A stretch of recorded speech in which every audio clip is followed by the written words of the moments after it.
మరియు శిష్యులను 35వ వచనం. సారీ. మీరును ఇలాగు ప్రయాసపడి బలహీనులను సంరక్షింపవలెననియు పుచ్చుకొనుట కంటే ఇచ్చుట ధన్యము అని ప్రభువైన యేసు చెప్పిన మాటలు జ్ఞాపకము చేసుకొనవలెననియు అన్ని విషయములలో మీకు మాదిరి చూపితినని చెప్పెను. ఇక్కడ చూడండి, మీరు పుచ్చుకొనుట కంటే ఇచ్చుట ధన్యము అని ప్రభువైన యేసు చెప్పిన మాటలు జ్ఞాపకం చేసుకోవాలనని అన్ని విషయములలో మీకు మాదిరిగా చూపితిని అని చెప్పాడు. ఇక్కడున్న 4వ సత్యం ఏంటండి? పుచ్చుకొనుట కంటే ఇచ్చుట ధన్యం. మనకెవ్వరికి ఇష్టం లేని ఒక క్వాలిటీ అది. మనకందరికీ పుచ్చుకోవడమే ఇష్టం. డాడీ ఏమిస్తారు, మమ్మీ ఏమిస్తారు, ఆంటీ ఏమిస్తారు, అంకుల్ ఏమిస్తారు కదా. అందరూ ఇవ్వాలి అని మనం ఎక్స్పెక్ట్ చేస్తూ ఉంటాం. ఇంతకుముందే గోల్డెన్ రూల్లో ఏం చెప్పాను? మీరు అది వారికి ఇవ్వండి. అది మనకు సాధ్యం కాదు అనుకుంటే సపోర్ట్ చేయకండి. ఇక్కడ ఇచ్చుట ధన్యం అని ప్రభు చెప్పిన మాటను జ్ఞాపకం చేసుకోండి. వారు నాకేమి ఇవ్వలేదు అని మనసు మార్చుకోకు, బాధపడకు. ఓ వారు వచ్చారు, ఏమైనా ఇస్తారని నేను అనుకున్నాను, కానీ ఏమి ఇవ్వకుండా వారు వెళ్ళిపోయారు. మనకు చాలా నిరాశ అనిపిస్తుంది. కానీ బైబిల్ చెప్తున్నారు, వాళ్ళు వచ్చారు, నేను వారికి ఏమి ఇస్తే బాగుండు అని ఆలోచించాలి. నేనేమైనా ఇవ్వాలి అనేటువంటి నిర్ణయం తీసుకోవాలి. నేను అది ఇవ్వడానికి ప్రయత్నించాలి. నేను ఇచ్చి పంపించాను అనుకో, నా సాటిస్ఫాక్షన్ చాలా గొప్పది. నేనేమి ఇవ్వలేకపోయాను అంటే మనకొక ఫీలింగ్. మన దగ్గరికి వచ్చిన వారిని అయ్యో నేనేమి ఇవ్వలేకపోయానే అనేటువంటి ఒక గిల్టీ ఫీలింగ్ మనలో ఉంటుంది. అది కొంతకాలం తర్వాత మనం కాంపెన్సేట్ చేస్తాం. అప్పుడే మనకు నెమ్మది కలుగుతుంది. ప్రభు చెప్పాడు, పుచ్చుకొనుట కంటే ఇచ్చుట ధన్యము. దేవునికి స్తోత్రం. ఇతరులకు సంతోషం కలిగించటం మన సాటిస్ఫాక్షన్ అయి ఉండాలి. కొందరికి ఇతరులను ఏడిపించడమే సంతోషం. ఒక మాట ఇలా ఉంది, తెలుగులో ఉందో నాకు తెలియదు కానీ మలయాళంలో ఉంది. అదేంటంటే, అన్నయ్య సచ్చినా పర్వాలేదు, వదిన కన్నీళ్ళు చూడాలంట. అంత కఠినమైన మాట ఉందో లేదో నాకు తెలియదు. అన్నయ్య సచ్చినా పర్వాలేదు కానీ ఆమె కన్నీళ్ళు ఒకసారి చూడాలంట. అంత కోపం. మన జీవితంలో ఇతరులను సంతోష పెట్టడానికి ఉన్న ప్రయత్నం మనం చేయాలి. ఇతరులను ఆనందింప చేయడానికి ఉన్న ప్రయత్నం మనం చేయాలి. ఇతరులు ఆనందించడానికి మనం ఏం చేయగలం? ఇతరులను బాధ పెట్టడానికి, ఏడిపించడానికి ఉన్న ప్రయత్నం ఎవ్వరూ చేయకూడదు. అది ఈ సత్యం అనే దట్టిలో లేనే లేదు. ఇందులో ఉన్న 7 సత్యాలలో అవి లేదు. మనం ఖచ్చితంగా ఇతరులకు వారి ముఖంలో ఆనందం, సంతోషం చూడాలి అనేటువంటి ఒక ఆశ కలిగి ఉండాలి. మనం కొన్ని వీడియోస్ చూసాం. కొంతమందిని మతమును బట్టి, కొంతమందిని భక్తిని బట్టి కొట్టడం, తిట్టడం, గాయపరచడం, తొక్కడం, ఇవన్నీ చూస్తూ ఉంటే మానవత్వం లేని జంతువులు వీరు అని మనం అనుకుంటాం. ఏ మతమైనా కానివ్వండి, వారు సమాధానంగా జీవించనివ్వండి. ఏ మతమైనా కానివ్వండి, ఏ భక్తి అయినా కానివ్వండి, అది వారి ఇష్టం అని చెప్పి వారిని వదిలిపెట్టండి. మనం నువ్వు మారితేనే నేను నిన్ను వదిలేస్తాను, లేతే చంపేస్తాను అని చెప్పి ప్రయత్నించడం అది మూర్ఖత్వం. అది జంతువులకు ఉన్నటువంటి స్వభావం. మానవునికి ఆ స్వభావం ఉండకూడదు. దేవుడు ప్రతి మనిషిని తన విల్ పవర్ ఇచ్చి లోకంలోనికి పంపాడు. నువ్వు ఏదైనా సెలెక్ట్ చేసుకోవచ్చు, ఏదైనా ఎలెక్ట్ చేసుకోవచ్చు.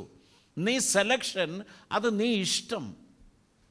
ఇక్కడ మంచిది చెడు వివరించినంగా దేనిని ఇష్టపడువాడు దాన్ని పొందవచ్చు అని చెప్తారు.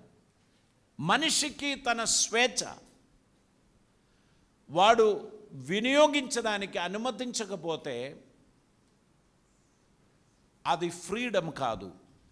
దేవుడు మనకందరికీ ఫ్రీడమ్ ఇచ్చారు, ఎన్నుకోవడానికి ఉన్న శక్తిని ఇచ్చాడు. మనం సత్యాన్ని ఎన్నుకోవచ్చు, అసత్యాన్ని ఎన్నుకోవచ్చు. 4 + 3 = 7 is truth. 4 + 3 = 8 is false. సత్యం ఒకటే ఉంటుంది, అబద్ధము ఎన్నైనా ఉండొచ్చు. సత్యానికి వ్యతిరేకముగా పలుకబడుచున్నవన్నీ అబద్ధాలే. సత్యం ఒకటే. సత్యాన్ని అంగీకరించిన వాడు సత్యములో నడవాలని దేవుడు కోరుచున్నాడు, వెలుగులో నడవాలని దేవుడు ఇష్టపడుచున్నాడు. హల్లెలూయా. అతనిలో చీకటికి ఏమాత్రం స్థానం లేదు. మనం సత్యములో నడుస్తూ ఉంటే తండ్రికి సంతోషం. నీవు నష్టపోయినా పర్వాలేదు, కానీ సత్యాన్ని విడిచిపెట్టవద్దు. నీకు అన్యాయం జరిగినా పర్వాలేదు, నువ్వు సత్యాన్ని వదిలిపెట్టవద్దు. సత్యమును అనుసరించి నడవాలి అని దేవుడు మన గురించి ఆశించుచున్నారు. దేవునికి స్తోత్రం. ఈ జీవితంలో ప్రభు మన గురించి ఆశించేది సత్యం మనం పాటించాలి. యేసు ప్రభు వెళ్ళిన ప్రతి స్థలంలో ఆయన సత్యం ప్రకటించినందుకు ప్రజలు ఆయనను వదిలిపెట్టిపోయారు. చిన్న కాంగ్రిగేషన్ నడిపించిన బోధకుడే ప్రభు. ఎందుకంటే అబ్బో ఇది కఠినం, ఇది పాటించడం కష్టం అని చెప్పి వారు ఆయనను వదిలిపెట్టి వెళ్ళిపోయారు. మీరు కూడా పోండి అని తన శిష్యులతో చెప్పాడు. లేదు, నిత్య జీవపు ఊటలు నీ దగ్గర ఉన్నది గనక నిన్ను విడిచి మేము పోలేము అని వారు చెప్పిన మాట మనం సువార్తలలో చూస్తున్నాం. మీరు కూడా పోండి అని ప్రభు చెప్పిన సందర్భాలు ఉన్నాయి. ఆయన ఒక క్రౌడ్ పుల్లర్ కాదు. క్రౌడ్ వచ్చారు, మాటలు విన్నారు, కొంతమంది మాత్రమే తన్ను వెంబడించారు. ప్రభు ఇలా చెప్పాడు, ఎవడైనను నన్ను వెంబడింపగోరిన ఎడలా వాడు తన్ను తాను ఉపేక్షించుకొని తన సిలువనెత్తుకొని నన్ను వెంబడింపవలను. అది కఠినమైన బోధ. తన తండ్రినైనను తల్లినైనను అన్న తమ్ములనైనను అక్క చెల్లనైనను విడిచిపెట్టని వాడు నా శిష్యుడు కానేరడు అని చెప్పాడు. అది కఠినమైన బోధ. ప్రభు అలాగనే బోధించాడు. ఈ లోకంలో ప్రభువును సేవించడానికి, ఆయన చిత్తం నెరవేర్చడానికి ఆశించుచున్నవారు సత్యాన్ని వెంబడించాలని ప్రభు కోరాడు. సత్యాన్ని జనులు హ్యాండిల్ చేయడం ఆయనకి ఇష్టం లేకుండే. ఇప్పుడు ఎక్కువ మంది ఏది చెప్పినా అదే అమలు చేయబడతాయి. మీరు పార్లమెంట్లో కానీ అసెంబ్లీలో కానీ ఓటు వేస్తారు. అప్పుడు ఒక అభిప్రాయానికి ఎక్కువ మంది ఆమోదం ఇస్తే అది అమలు చేస్తాడు. అది సత్యమా కాదా అది రెండో సంగతి కదా. ప్రజలందరూ అదే ఇష్టపడతారు, కానీ సత్యాన్ని కప్పిపెట్టడానికి వీలే కాదు, సత్యాన్ని అణిచివేయడానికి వీలు కాదు. సత్యం ఏనాడైనా దాని ప్రభావముతో బయటికి వస్తాడు. కనుక మనం సత్యానికి సాక్షులుగా ఉండడం అది దేవునికి ఇష్టం. సత్యాన్ని వెంబడించడం దేవునికి ఇష్టం. దైవ చిత్తానుసారంగా జీవించడం అది దేవునికి ఇష్టం. దేవుని కార్యం నెరవేర్చడం అది దేవునికి ఇష్టం. పగలు సంబంధులుగా మనం నడవడం అది దేవునికి ఇష్టం. మనల్ని కరప్ట్ చేయుచున్న ఈ లోకపు ఆలోచనలకు దూరంగా ఉండడం అది ప్రభువుకి ఇష్టమే. దేవునికి స్తోత్రం. 4 సత్యాలు ఈరోజు మనం ధ్యానించడం జరిగింది. 5వ సత్యం మత్తయి సువార్త 28వ అధ్యాయం 20వ వచనం మనకందరికీ సుపరిచితమైన వచనం. ఇదిగో యుగ సమాప్తి వరకు సదాకాలము నేను మీకు తోడై ఉన్నాను. నేను మీకు ఏ ఏ సంగతులను ఆజ్ఞాపించితినో వాటినన్నిటినీ గైకొనవలెనని వారికి బోధించుడి. ఇదిగో నేను యుగ సమాప్తి వరకు సదాకాలము మీతో కూడా ఉన్నాను వారితో చెప్పెను. గనక నేను ఒంటరిగా ఉన్నాను, నాకెవరూ లేరు అని అనుకుంటున్న ప్రతి ఒక్కరికి ప్రభు చెప్పుచున్న మాట, యుగ సమాప్తి వరకు సదాకాలము నేను నీతో కూడా ఉన్నాను అనే మాట మీరు గట్టిగా నమ్మాలి. That is the truth. అదే సత్యం. ఆయన నిన్ను విడిచిపెట్టడు. 6 100 ఆయన నిన్ను విడిచిపెట్టడు. నీకు విరోధంగా లోకమంతా ఒక్కటైనా ఆయన నిన్ను విడిచిపెట్టడు. ఆయన నీకు తోడుంటాడు. ఆయన నీకు సహాయం చేస్తాడు. నిన్ను లేవనెత్తుతాడు. నీ జీవితంలో అద్భుతం చేస్తాడు. నీకు ఎదురైన కష్టముల నుండి ఆయన నిన్ను విడిపిస్తాడు. ఆయన నీ తండ్రి అయి ఉన్నాడు. ఆయన నీ దేవుడై ఉన్నాడు. ఆయన నీ రక్షకుడై ఉన్నాడు. ఆయన అంటున్నాడు, నేను నిన్ను విడువను, ఎడబాయను. ఈ సత్యాన్ని ఎప్పుడు మర్చిపోవద్దు. జీవితంలోనికి భయం వస్తుంది, కలవరం వస్తుంది, అనుమానం వస్తుంది. ఇవన్నీ వచ్చినప్పుడు ఈ మాట, ఈ 5వ సత్యాన్ని అది జ్ఞాపకం చేసుకోవాలి. నేను యుగ సమాప్తి వరకు నీకు తోడై ఉంటాను అని చెప్పిన ప్రభువా, నువ్వు నాతో ఉన్నందుకు స్తోత్రం. ఒంటరిగా నన్ను విడిచిపెట్టలేదు గనక స్తోత్రం. నా వేదనలో, నా బాధలలో, నా నిందలలో, నా ఇబ్బందులో, నా ఇరుకులో నువ్వు నాతో కూడా ఉన్నందుకు నీకు స్తోత్రం అని మీరు చెప్పగలిగితే మనం ధన్యులం. దేవునికి స్తోత్రం. హల్లెలూయా. ఈ సత్యాన్ని కట్టుకున్నవారు కదల్చబడరు. ప్రభు చెప్పాడు, ఆయన చెప్పాడంటే చెప్పాడంతే. ఇక ఆయన మాట వెనకకు తీసేవాడు కాదు. మనం మాట వెనకకు తీసేస్తాం. నేను అట్లా అన్నానా, అట్లనే అన్నానా కదా, అట్లా కాకపోతే మనం మాట మార్చుకుంటాం. ఆయన మాట మార్చడు, నిన్ను విడిచిపెట్టడు, నీ జీవితంలో తోడుగా ఉంటాడు, అద్భుతం చేస్తాడు. నువ్వు జయం పొందేదాకా, నువ్వు గమ్యం చేరేదాకా ఆయన నీతో కూడా వస్తాడు. దేవునికి స్తోత్రం. నీవో ఫెయిలియర్ అని నీ కుటుంబ సభ్యులు, నీ ఫ్రెండ్స్ అందరూ చెప్తారు కావచ్చు, but Jesus will never leave you alone.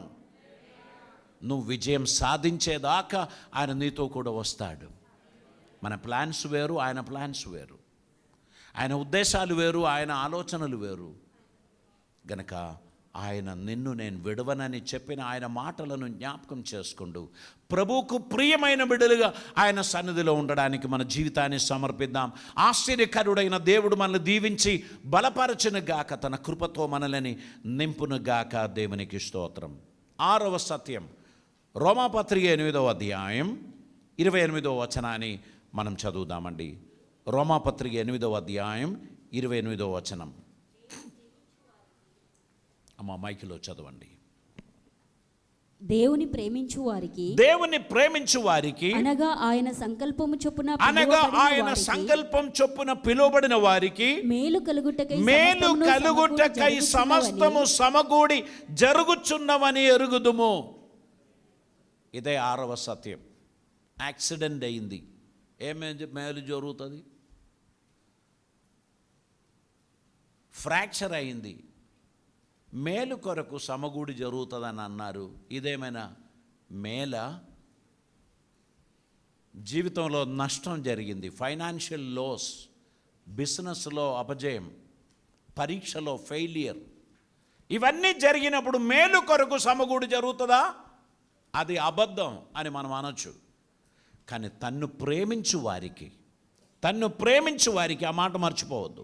తన్ను ప్రేమించు వారికి అనగా ఆయన సంకల్పం చొప్పున పిలువబడిన వారికి మేలు కలుగుటకై సమస్తము సమకూడి జరుగుచున్నవని ఎరుగుదుము. దేవునికి స్తోత్రం. హల్లెలూయా. తన్ను నమ్మిన బిడ్డలు, తన్ను ప్రేమించు వారు మేలు పొందుదురు అనేది దేవుని యొక్క వాగ్దానం, దేవుని వాక్యం. మేలు కలుగుటకై సమస్తము సమగూడి జరుగుచున్నది. దేవునికి స్తోత్రం.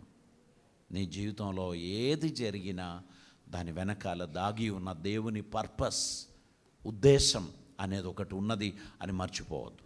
దేవుడు అన్నిటినీ మేలు కోసమే చేశాడు. ప్రమోషన్ దొరకలే, ట్రాన్స్ఫర్ ఆశించిన స్థలానికి దొరకలే, ఎక్కడో తీసుకుపోయేశారు.